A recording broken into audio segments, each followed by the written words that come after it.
Hello, my friend. This is Clyde. Do what he tells you to do. 2008 was coming out year for Usain Bolt, the fastest man on earth. A few weeks before the Beijing Games, Bolt was known as an athlete with potential, but no serious hardware to show for it. That year, he showed up at a meet in New York in the spring and ran 9.72 seconds to equal the then world record for the 100 meters. The world noticed, and he lockstepped with the world. At the Olympic Games a few months later, he ran a blistering 9.62 seconds, another world record in the 100 meters.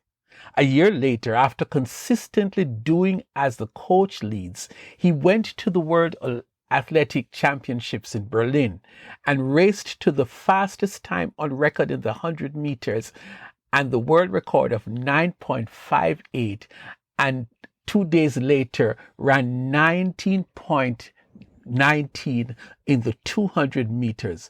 Both records still stand today. What was the secret of his phenomenal performance? This man won 8 Olympic gold medals with 3 world records and 11 gold medals in the World Championships. This young man is the fastest runner in the world. For the duration of his career, Bolt has had one coach, Glenn Mills, the man who is responsible for his great success. Let me say that again. For years, Bolt did what Coach Mills told him to do. Now let us get down to talking business. Jesus' first miracle was when he turned water into wine, as recorded in John 2. It was at a wedding feast, and surely nobody expected they would run out of wine, but it happened at this wedding, and Jesus and his disciples were there. When the crisis unfolded, his mother came to tell him that they had no more wine. He did not offer to help. In fact, he told her that his time had not yet come. With that, she turned away and left the scene, but not before telling the servants that they should do whatever he tells them to do. I cannot imagine what he told them until we read it later in the passage. Nearby stood 6 stone water jars, the kind used by the Jews for ceremonial washing, each holding from 20 to 30 gallons. Jesus said to the servants, "Fill the jars with water." So they filled them to the brim. Then he told them, "Now draw some out and take it to the master of the banquet." They did so, and the master of the banquet tasted the water that had been turned into wine. He did not realize where it had come from, though the servants who had drawn the water knew. John 2, 1-8. Imagine water was made into wine. I have read this story over and over again, and I'm amazed at what happened. Jesus was not a magician. So how did he turn water into wine? Oh, and lest I forget, he did not touch the water either, or the water pot. We will come back to this line of reasoning.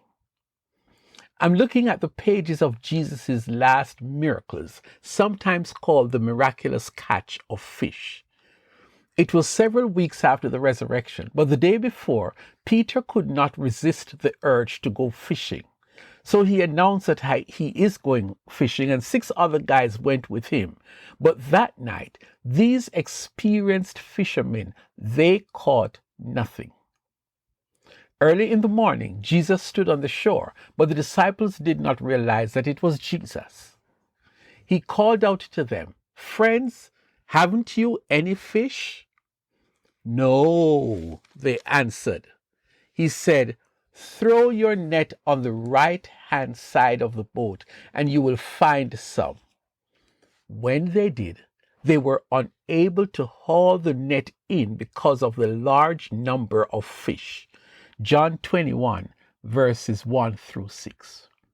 In fact, later in the story, it was revealed that they caught 153 large fish. Imagine a man stood on the shore and told these experienced but unsuccessful fishermen who were returning to their old trade exactly what to do, and they caught fish. So there you have it, my friend. Two huge miracles. One to launch the miracle portion of Jesus's ministry, and the other was his last miracle on earth before ascending to heaven. When you analyze both miracles, Jesus did not touch anything related to each of the miracles. What then did he do in both circumstances? Pay close attention. In the first miracle, Jesus gave some instructions. Fill the jars with water. Then he told them, now draw some out and take it to the master of the banquet, who tasted the water that had been turned into wine. Let us go to the final miracle. Here we see that the men did not catch one single fish all night. Then Jesus came along and told them to throw their net on the right, and that was when they had this gigantic draw of fish. So what is the secret? Jesus spoke on these two miracles, the days when these two miracles occurred. On both occasions, Jesus spoke and the people obeyed. Let me say that again. On both occasions, Jesus spoke and they obeyed. That is it, my friend. The men obeyed Jesus and water turned into wine.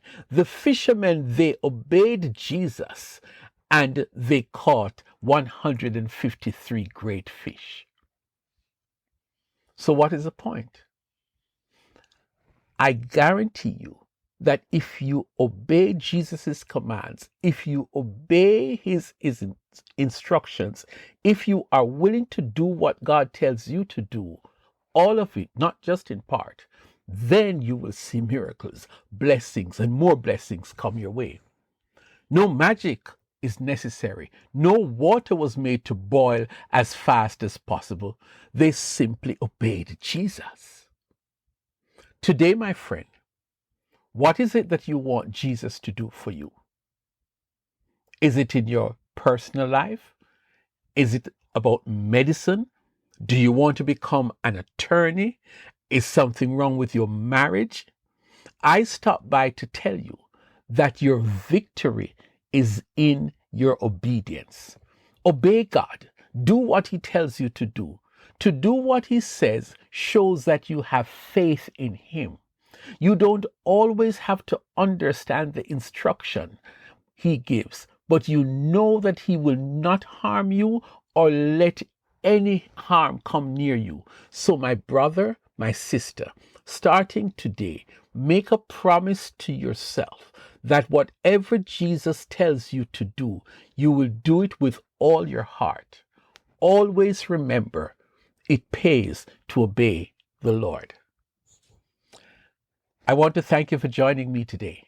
If this video has encouraged you or gave you something to think about, subscribe and share it with someone who needs to hear this good news. And remember, God loves you. He's for you, and he wants the very best for you. See you in the next video.